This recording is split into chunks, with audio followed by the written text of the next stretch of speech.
Hello everyone, it's Dick here. As mentioned in my previous video, I recently participated in the Motorcycling Club's 2022 Edinburgh Trial. The Edinburgh Trial is a classic long-distance trial, not to be confused with Trials bike riding or that crazy shit they do up in Scotland. For those of you who don't know, classic long-distance trials date back to the early 1900s, when competitors tested both the resilience of their vehicle as well as themselves. With long road sections designed to prove the reliability of the vehicles, combined with observed sections and special tests to challenge the skill of the operators, a classic trial is unique as it still requires competitors to navigate a detailed and obscure route along country lanes and rural tracks, independent of modern sat-nav or other technological navigation. On my first trial, I was a hanger-on. I attached myself to the end of a team like a remora fish on the stomach of a shark. I trusted they were going in the right direction, instead occupying myself with the other challenges of a trial, that of riding endurance and surmounting the off-road observed sections and special tests. For this year's Edinburgh Trial, my second ever long-distance trial, I was determined to learn how to effectively read a road book route card and navigate effectively and efficiently along the entire route. But alas, my preparations were protracted, and I was only able to load my route card into the Nav Tower TM an hour or so before our 2-hour ride up to Lichfield. I had hoped to cross-reference the route card to an ordnance survey map and develop a working understanding of the route prior to the start. That did not happen. Ultimately, I found myself at the back of my small group trying to play catch-up, referencing my route card with road signs along the way, all while trying to keep up in the dark and not end up in a hedge. This was made all the more nerve-wracking as the Nav Tower TM's backlight kept cutting out on every bump. It would have been a fun discotheque strobe effect if it wasn't so distracting and stressful, threatening that I would be without my own navigation through the night.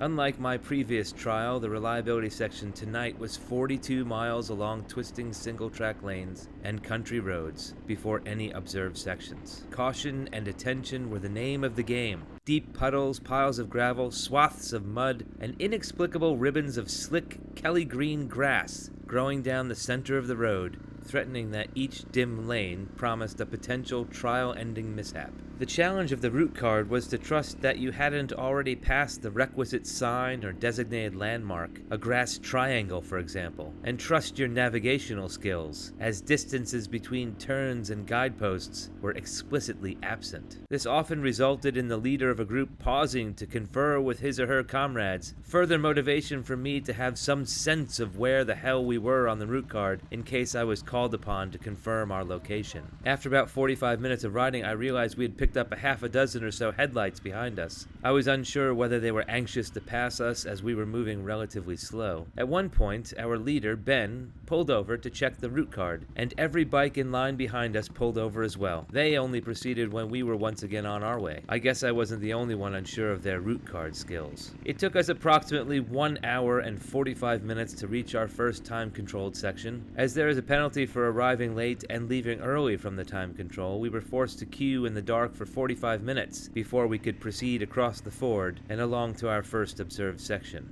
I had opted to run full road pressures in my tires during the extended reliability section. My plan was to air down my tires while queuing at the first observed section, as we spent a lot of time in queues during my first trial. While we were waiting for our time to proceed, I heard the hiss of tires being deflated. Not entirely sure how far we still had to cover to the first observed section, and not sure how long the queue would be once we arrived, I opted to keep my tires at full pressures for the moment, which later proved foolhardy. When talking to other participants about our trial's experience, conversation often circles around the observed off-road climbing sections. Rarely have I discussed in depth the long road sections that account for the bulk of one's time on a trial. My experience in this year's Edinburgh Trial has given me a new appreciation for the road sections and my battlefield-learned roadbook skills.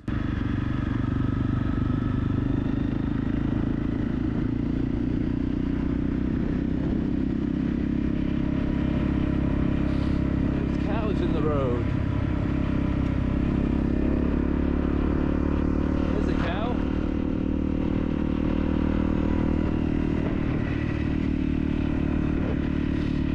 Okay.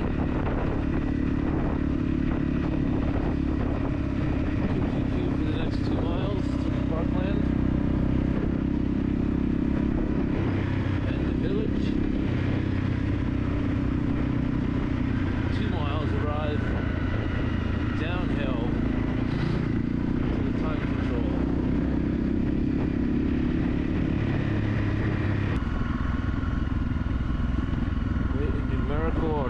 until your scheduled departure. Follow marshal's instructions.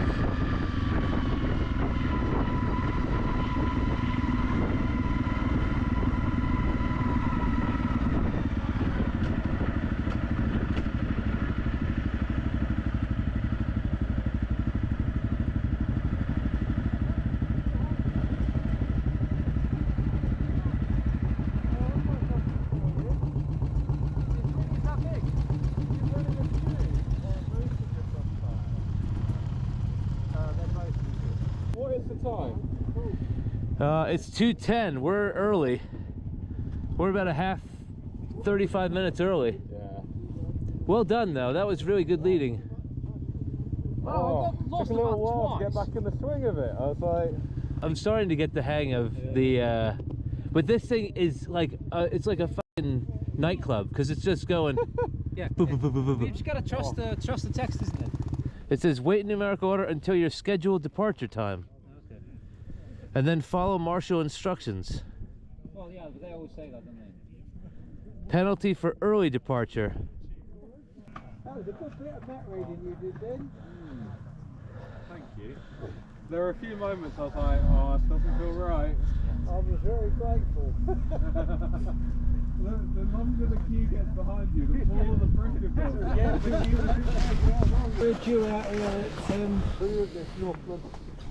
2:49, 2:50. So we got about 40 minutes here. I don't know if we can leave earlier or not. Oh, I think once everyone's happy, we'll roll down to the front and just see what's going on. Yeah, We don't need to be behind this lot. Yeah, I don't think so.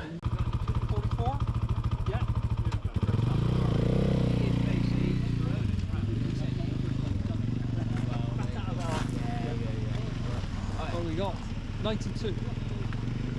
There's one thing checking to see that they're still alive, and there's another thing actually pulling them out in it. But if I was trying to win a rally, you know.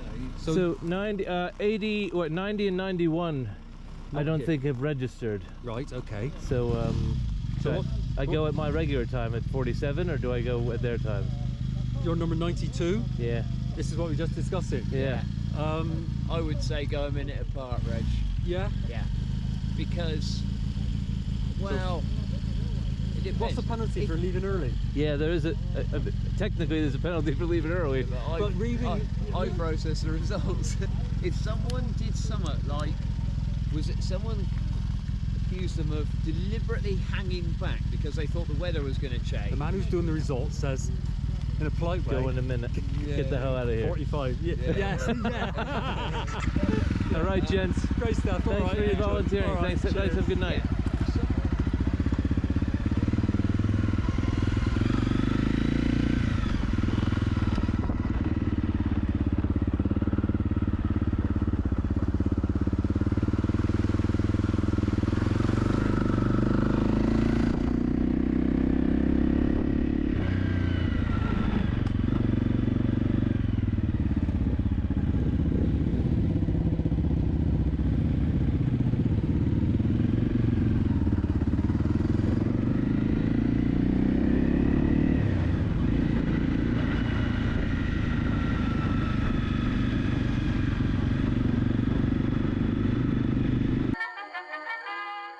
If you like that video and you want to see more like them, hit like, share, and subscribe.